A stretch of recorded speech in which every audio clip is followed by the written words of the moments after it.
When the angel's voice resumed, the light upon Mount Sinai grew softer, less like fire, more like dawn.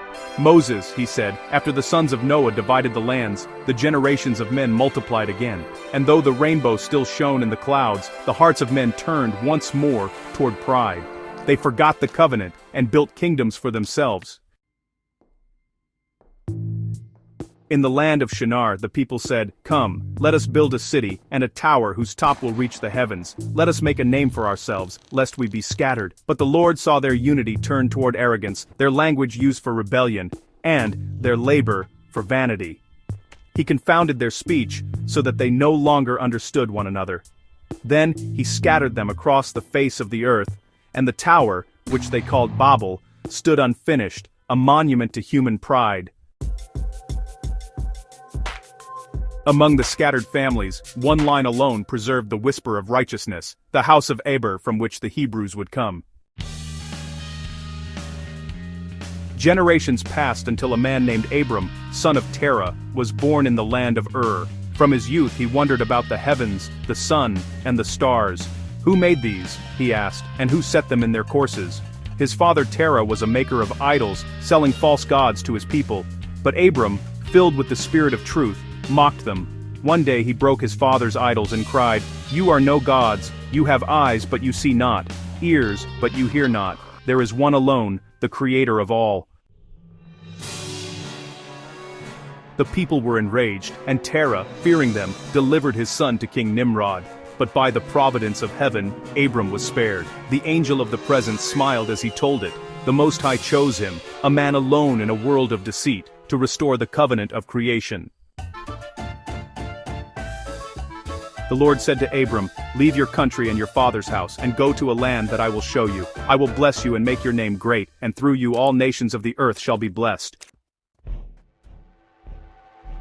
So Abram journeyed forth with his wife Sarai and his nephew Lot, guided by visions and promises. Abram wandered through the lands of Canaan, building altars wherever the Lord appeared to him. When famine came, he went to Egypt, and there his faith was tested. But each trial made him stronger. Years passed, and still he had no son. One night, beneath the great canopy of stars, the Lord spoke again. "Look up at the heavens and count the stars, and if you can, so shall your descendants be." Abram believed, and it was counted to him as righteousness. Then the angel said, "The Lord made a covenant with Abram that night, a covenant of promise sealed by blood and light. It was written on the heavenly tablets that his seed would inherit the land forever. The tides Kubain dans bin beide Porsider Bubart Pura Kuridans. Ik can sign den I'd wine for pine bees der dine interdan and Daninstan. Ababad in fine and foreign country for 400 years. In the 12th Jubilee, when Abram was 99 years old, the Lord appeared once more and said, "Walk before me and be perfect. I am El Shaddai, God Almighty. You shall keep my covenant, you and your descendants after you. This is my sign. Every male among you shall be circumcised."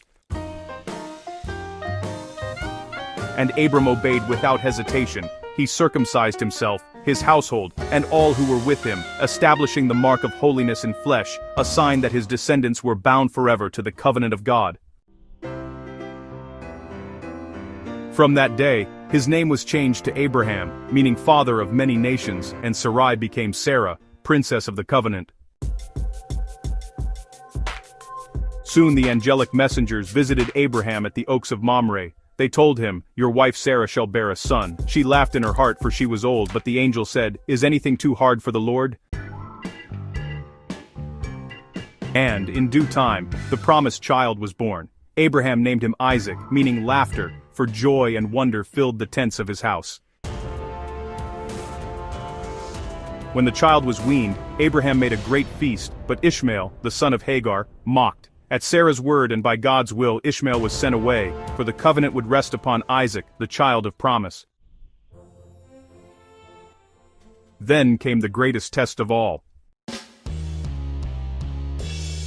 The Lord spoke to Abraham in the stillness of night, "Take now your son, your only son Isaac whom you love, and go to the land of Moriah. Offer him there as a burnt offering." Abraham rose early and obeyed. For 3 days he journeyed with Isaac, carrying wood and fire, but no lamb. When they reached the mountain, Isaac asked, "My father, where is the lamb for the offering?" Abraham's voice trembled, saying, "God himself will provide the lamb, my son."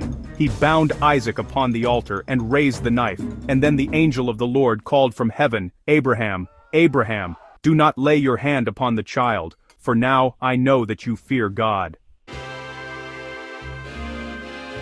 A ram was caught in a nearby thicket, and it was offered in Isaac's place. The angel's voice grew warm as he spoke. Thus the Lord swore by himself that Abraham's descendants would be as countless as the stars, and that through them all nations would find blessing. In his old age, Abraham gathered his sons and taught them the laws of righteousness, commands not yet given to Moses but already known to the faithful. "Do not walk in the ways of the Canaanites," he said. "Keep yourself pure in marriage, honor the poor and the stranger. Let justice and mercy guide your heart." Then Abraham was shown the vision of coming generations, Israel's exile and return, their sin and redemption. He wept, but the angel comforted him, saying, "The Lord will remember his covenant, for he does not abandon his people." When his time came, Abraham lay down in peace, full of days, surrounded by Isaac and Ishmael reconciled. Angels received his soul with honor, and his name was written among the righteous on the tablets of heaven. The angel's voice quieted, and Moses sat in awe. "Thus," said the angel, "was the covenant renewed in Abraham, a covenant not of stone, but of faith. Through him, the nations were invited to holiness, and through his obedience the pattern of all righteousness was revealed, for from one man's faith, the world was offered blessing." The wind on Sinai whispered like prayer, and Moses, hearing of Abraham's courage and God's enduring mercy, bowed low, knowing that the same covenant would soon be sealed again, in fire and word, for the children of Israel.